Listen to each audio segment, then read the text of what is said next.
Vivo!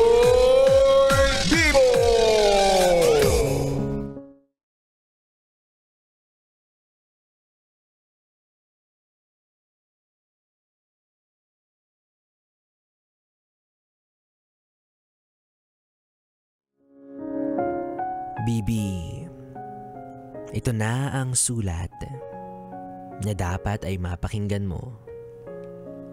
Kasi malay mo, para sa'yo pala to.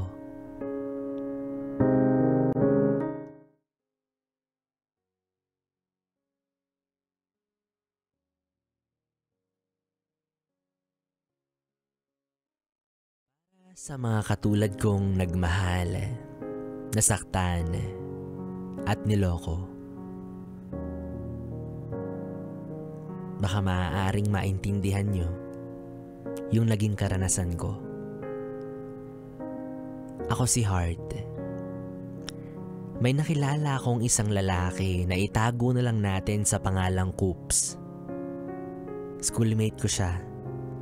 Actually, hindi naman ako attracted sa kanya nung una ko siyang nakita.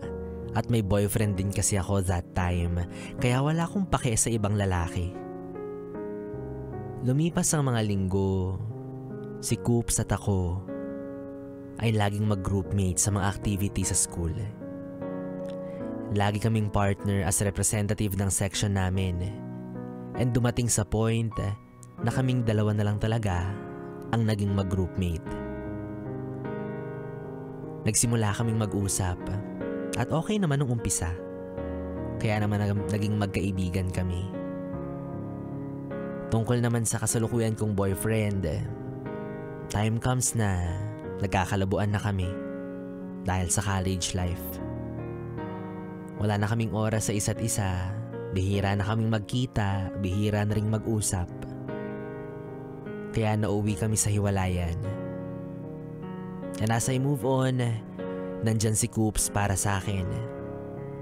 He has been my one call away friend. Actually, kahit hindi ako humingi ng tulong from him, nandyan siya. Kaya naman lumipas ang ilang buwan. Umamin siya na nahuhulog na siya sa akin. Kahit pa alam niyang in love pa ako sa ex ko, nandun pa rin siya at hindi siya umalis. Hindi niya ako tinigilan. Hindi niya ako sinukuan. Lumipas ang mga buwan, formal lang ng ligaw si Coops. Nagsimula na rin siyang gumawa ng mga efforts gaya ng pagbibigay ng chocolates. Pinupuntahan niya ako sa bahay kahit na malayo. Binibilihan niya ako ng mga regalo kahit wala namang okasyon. Tapos madalas, nililibre niya ako pati yung mga kaibigan ko. Minsan, dinadala niya kami sa mga road trips. Sa panliligaw pa lang niya, pinakilala niya na ako agad sa pamilya niya. He reminds me every day that I am beautiful and I am loved. Nakikita ko yung efforts para mapasagot ako.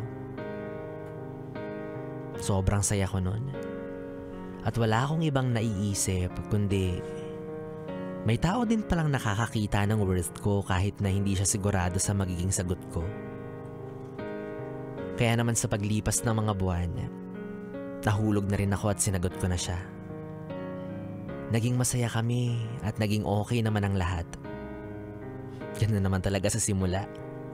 Wala pang away, wala pang misunderstandings, wala pang sakitan kasi puro pa cute lang. Hanggang sa nakilala ko siya at ang kanyang totoong kulay.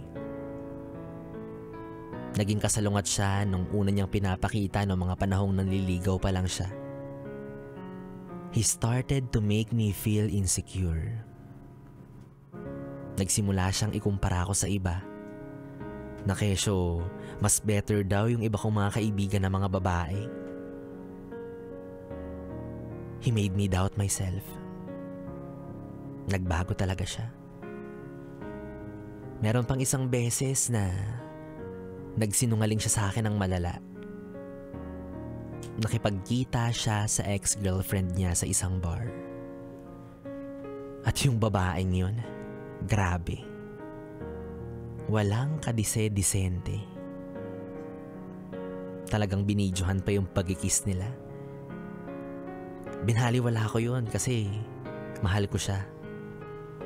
Nagbulag-bulagan ako sa loob ng mahabang panahon. Sa gabay ng mga magulang ni Coops, we started to live together. Wala namang masama kasi magjowa kami. Plus, schoolmates na rin. Plus, mag-classmate pa.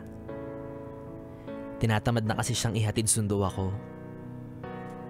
Akalain mo yun? Nung una, sobrang sipag niya. Sobrang ma-effort. Tapos darating pala siya sa puntong magsasawa at mapapagod siya.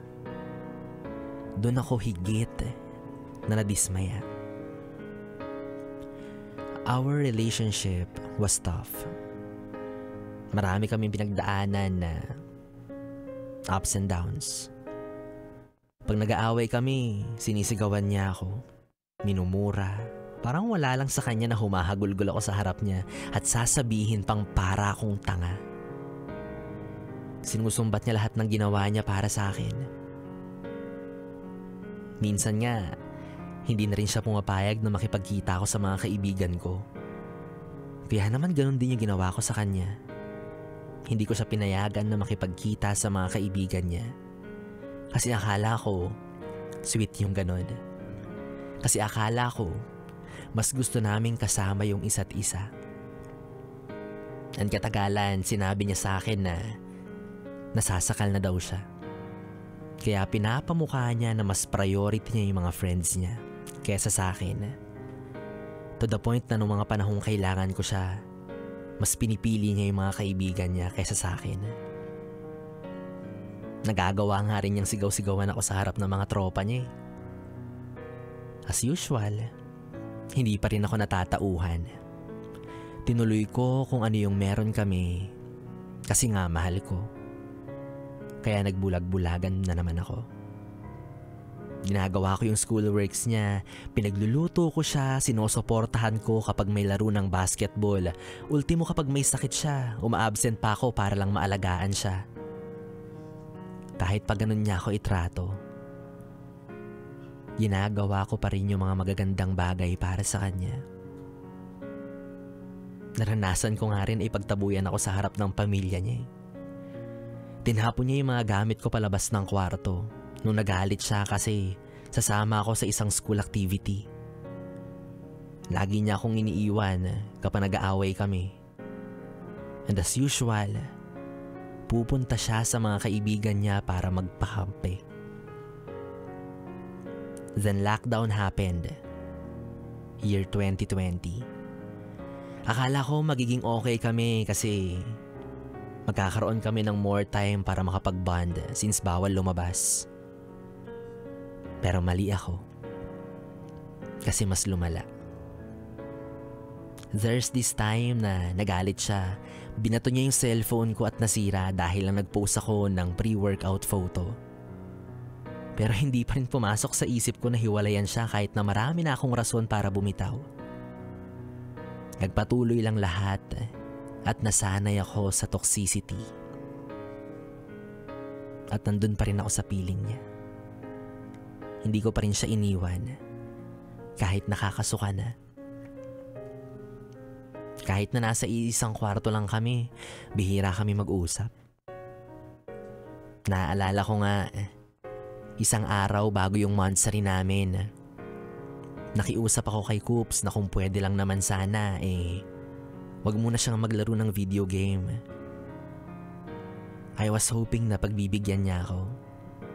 Until the day of our monthsary. Andun siya.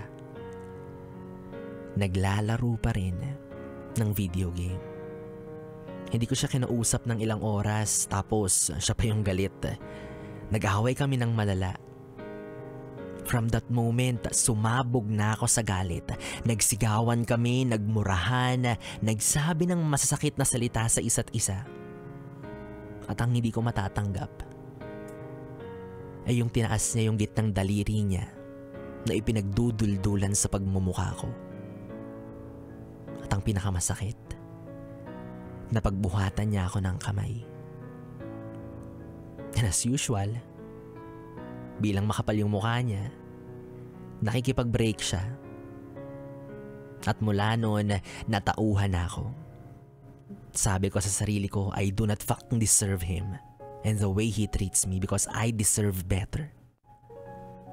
Walang kahit sino ang nagmamahal na deserve ng ganong pagtrato. Kaya naman pumayag na ako na tapusin yung relasyon namin. Wala nang balikan. Wala nang chances. Wala na. This all happened years ago. Pero hanggang ngayon, I still have this issue about getting into a relationship. Wala na akong tiwala sa mga lalaki. Naging toxic na rin yung mindset ko na iniisip kong pare-parehas lang sila. Mga manloloko, mapanakit, abusado. Kaya naman takot na akong mag-commit. Kasi takot na rin akong masaktan ulit. Ilang taon na yung lumipas.